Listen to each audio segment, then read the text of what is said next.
مشکلات کیوں آتی ہیں؟ اگر دیکھا جائے تو یہ دنیا کی زندگی اٹس سیلف ایک آزمائش ہے. اللہ تعالیٰ فرماتے ہیں ام حسبتم ان تدخلوا الجنۃ ولما یعلم اللہ الذین جاہدوا منکم ویعلم الصابرین. کیا تم سمجھتے ہو کہ تم یوں ہی جنت میں داخل ہو جاؤ گے، یعنی بغیر کسی مشکل سے گزرے ایسے ہی جنت میں چلے جاؤ گے، حالانکہ ابھی تو اللہ نے تم میں سے ان لوگوں کو جانا ہی نہیں جنہوں نے جہاد کیا، اور نہ ان کو جو صبر کرنے والے ہیں. یعنی اللہ کی راہ میں جد و جہد کرنے والے اور صبر کرنے والے ابھی اللہ نے ان کو جانچا پرکھا نہیں، یعنی ان کی آزمائش ہونی ہے، ابھی ان کی پرکھ ہونی ہے کہ کون مشکل آنے پر اللہ کے راستے میں جد و جہد کو جاری رکھتا ہے اور کون اس مشکل پر صبر کرتا ہے. یعنی مشکل ہماری سچائی کو پرکھنے کے لیے آتی ہے کہ ہم کسی کاز میں کتنے سچے ہیں. اور ویسے بھی اس زندگی میں امتحانوں کا آنا لازمی ہے. اللہ تعالیٰ نے پہلے سے ہی بتا دیا وَلَنَبْلُوَنَّكُمْ بِشَيْءٍ مِّنَ الْخَوْفِ وَالْجُوعِ وَنَقْصٍ مِّنَ الْأَمْوَالِ وَالْأَنفُسِ وَالثَّمَرَاتِ وَبَشِّرِ الصَّابِرِينَ الَّذِينَ إِذَا أَصَابَتْهُمْ مُصِيبَةٌ قَالُوا إِنَّا لِلَّهِ وَإِنَّا إِلَيْهِ راجعون أولئك عليهم صلوات من ربهم ورحمة وأولئك هم المهتدون. اور ہم یقیناً تمہیں خوف اور بھوک اور مالوں اور جانوں اور پھلوں کی کمی میں سے کسی نہ کسی چیز کے ساتھ ضرور آزمائیں گے. یعنی اس دنیا پر پائے جانے والے ہر انسان کی آزمائش ضرور ہوگی، یعنی اس امتحان کے لیے وہ تیار رہے. ان میں سے کسی نہ کسی چیز سے، چاہے ایک ہو یا ایک سے زیادہ. پھر فرمایا ہم نے ان لوگوں کی آزمائش کی جو ان سے پہلے تھے، سو اللہ ہر صورت میں ان لوگوں کو جان لے گا جنہوں نے سچ کہا، اور ان کو بھی جو جھوٹے ہیں. یعنی کون سچے ہیں، اللہ کے وعدوں پہ یقین رکھتے ہیں، اور کون صرف زبانی کلامی یہ بات کرتے ہیں اور ایمان ان کے دلوں میں نہیں اترا. یعنی اللہ سبحانہ وتعالیٰ آزمائیں گے، اور صبر کرنے والوں کو خوشخبری دے دیجئے. وہ لوگ جب انہیں کوئی مصیبت آتی ہے تو وہ کہتے ہیں بے شک ہم اللہ کے لیے اور بے شک ہم اسی کی طرف لوٹ کے جانے والے ہیں. یہ وہ لوگ ہیں جن پر ان کے رب کی طرف سے کئی مہربانیاں ہیں اور بڑی رحمت ہے، اور یہی لوگ ہدایت پانے والے. تو اس سے پتہ یہ چلتا ہے کہ انسان کو جب کوئی مصیبت آتی ہے تو پھر انسان کے دو رویے ہوتے ہیں. ایک یہ کہ اللہ تعالیٰ سے دور ہو جائے، اللہ تعالیٰ سے ناراض ہو جائے، اور ایک رویہ یہ ہے کہ انسان اللہ ہی کی طرف پلٹے اور اللہ سبحانہ تعالیٰ سے مدد مانگے. اور مدد مانگنے والوں کے لیے اللہ تعالیٰ کی مدد آ جاتی ہے، ان پر ان کے رب کی طرف سے صلوات یعنی مہربانیاں نازل ہوتی ہیں اور رحمت نازل ہوتی ہے. یعنی طرح طرح کے وینیوز کھلتے ہیں ان کے لیے خیر اور بھلائی کے. یعنی ایک مشکل ضرور آتی ہے لیکن ان مع العسر یسرا، اس مشکل کے ساتھ آسانی بھی ہوتی ہے، اور وہ آسانیاں انسان کو بعض اوقات نظر نہیں آتی، محسوس نہیں ہوتی. لیکن اگر انسان اللہ کا یہ وعدہ جان لے کہ یرید اللہ بکم الیسر ولا یرید بکم العسر، اللہ تعالیٰ تمہیں تنگ نہیں کرنا چاہتا، اللہ تعالیٰ دراصل تمہارے لیے آسانی چاہتا ہے، لیکن آسانی مشکل کے ساتھ آتی ہے. مثال کے طور پر آپ دیکھیں، آج کل آپ نے روزے رکھے ہوئے، آپ کو مشکل تو ہے، یعنی ایسے وقت میں کھانا پڑتا ہے جب آپ کھاتے نہیں ہیں، وہ کھانا مشکل ہوتا ہے. ایسے وقت میں جاگنا پڑتا ہے جب آپ جاگتے نہیں، آپ کو سونا ہوتا ہے اور آپ کو جاگنا پڑتا ہے. آپ کا جب کھانے کو دل چاہتا ہے، سب کچھ ہوتے ہوئے بھی آپ کھا نہیں سکتے. یعنی طرح طرح کی روزے کے ساتھ مشقتیں وابستہ ہیں. لیکن آسانی کتنی، سارا دن کچن صاف ستھرا ہے، کتنا کام کم ہو گیا. حیران ہوتی ہوں کہ کتنا ٹائم بچ گیا، کتنی ایفرٹ بچ گئی. اور اس کے ساتھ انسان کا اپنا وجود جو ہلکا پھلکا ہے، جب اس کو فکر ہی نہیں، نہ کھانے کی فکر ہے نہ پینے کی فکر ہے، جب دھیان ہی ہٹا ہوا ہے اس طرف سے، تو پھر اس کی توجہ، اس کا فوکس کسی اور چیز کی طرف.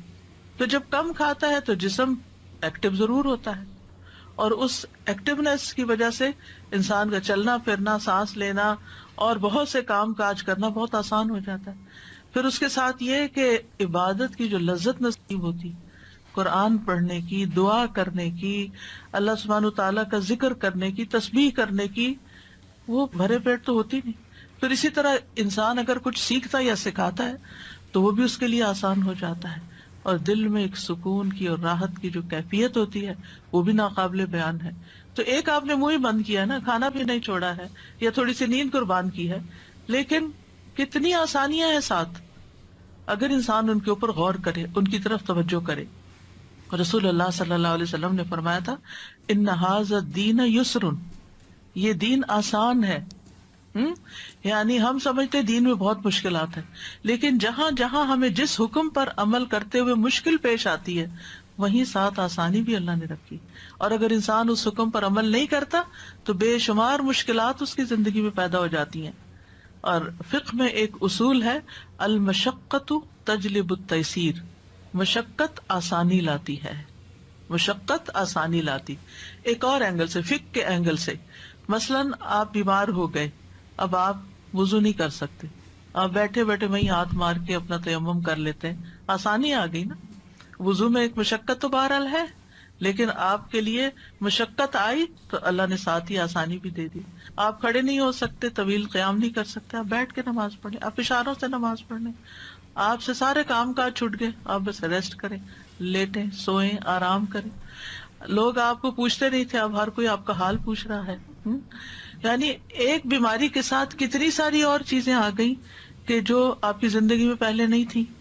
تو المشقت تجلب التیسیر، مشقت، مشکل، پریشانی، تکلیف اپنے ساتھ آسانی بھی لاتی ہے۔ یعنی جب یہ کہا جاتا ہے نا دین آسان ہے، تو اس کا یہ مطلب نہیں کہ دین جو ہے وہ صرف آسانیوں کا مجموعہ ہے، مطلب یہ کہ اس کے جو احکامات ہیں ان پر چل کر انسان کو آسانی ملتی۔ اللہ کا وعدہ ہے فَأَمَّا مَنْ أَعْطَى وَاتَّقَى وَصَدَّقَ بِالْحُسْنَى فَسَنُيَسِّرُهُ لِلْيُسْرَى، اس کے برعکس وَأَمَّا مَنْ بَخِلَ وَاسْتَغْنَى وَكَذَّبَ بِالْحُسْنَى فَسَنُيَسِّرُهُ لِلْعُسْرَى۔ تو تنگی کس طرف سے ملی اور آسانی کس طرف سے ملی؟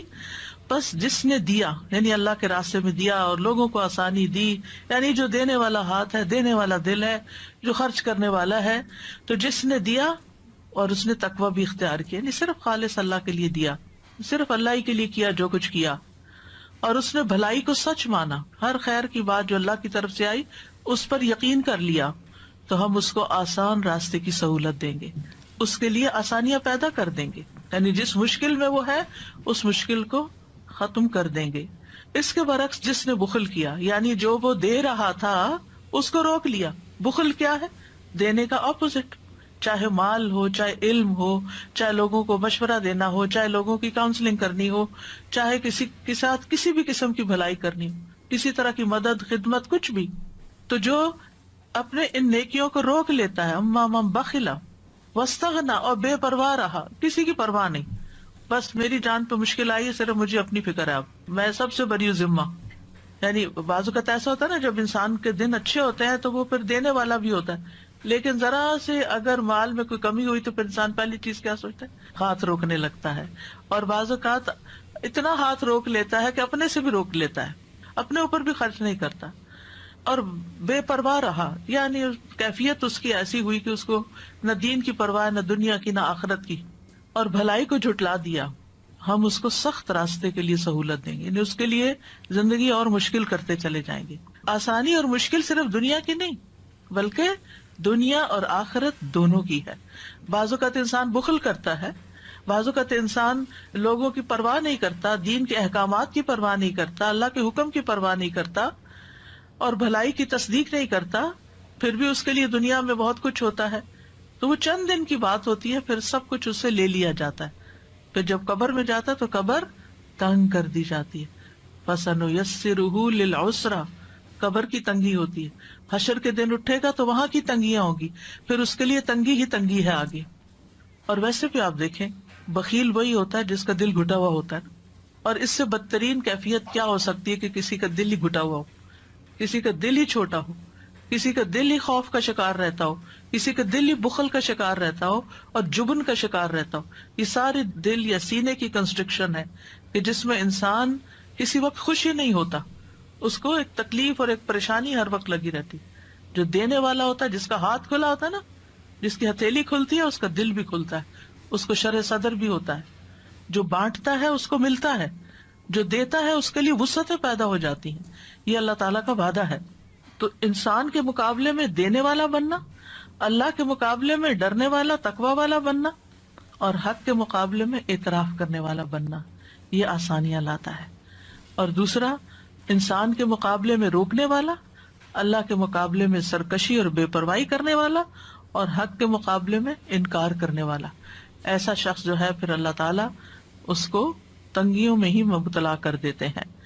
یعنی یہ غیر مومنانہ نفسیات ہے کہ انسان کا مزاج اس کو بدی کی طرف لے جائے، خیر سے روک دے، تواضع کی بجائے، ہمبلنس کی بجائے سرکشی اور بد اخلاقی اور بدتمیزی پر اکسا دے، اور پھر کسی کا حق دینے کی بجائے اس کا حق مارے، انصاف کی بجائے ظلم سے کام لے، کسی کی خوبی یا خیر کا اعتراف اکنالج کرنے کی بجائے اس کا انکار کرے. تو جو انسان اس طرح کا طریقہ اختیار کرتا ہے وہ آخر کار پھر بڑی مشکل کا شکار ہو جاتا ہے، اور وہ جہنم ہے. تو بہرحال اللہ تعالیٰ انسان کو خیر اور شر دونوں کے ساتھ آزماتا ہے. سورۃ الانبیاء میں ہے کل نفس ذائقۃ الموت ونبلوکم بالشر والخیر فتنہ والینا ترجعون. ہر جاندار کو موت کا مزہ چکھنا ہے، اور ہم تمہیں اچھے اور برے دونوں طرح کے حالات میں آزماتے ہیں، اور بالآخر تمہیں ہماری طرف لوٹنا ہے. یعنی دنیا میں تمہارے اوپر دونوں طرح کے حالات آتے رہیں گے، لیکن جو تنگی اور تکلیف میں یقین کا پہلو اختیار کر لیتا ہے کہ اللہ تعالیٰ اس کو ضرور دور کرے گا، اللہ تعالیٰ اس کا درجہ بھی بلند کر دیتا ہے اور اس مشکل سے بھی اس کو نکالتا ہے، اس کو گناہوں سے بھی پاک صاف کر دیتا ہے. اور حقیقت یہ ہے کہ رسول اللہ صلی اللہ علیہ وسلم کا یہ فرمان جو صحیح بخاری میں ہے انسان کو حیران کر دیتا ہے. یہ پہلے بھی میں پڑھ چکی ہوں، لیکن میں جب اس کو پڑھتی ہوں میں حیران ہو جاتی ہوں. اور وہ کیا ہے؟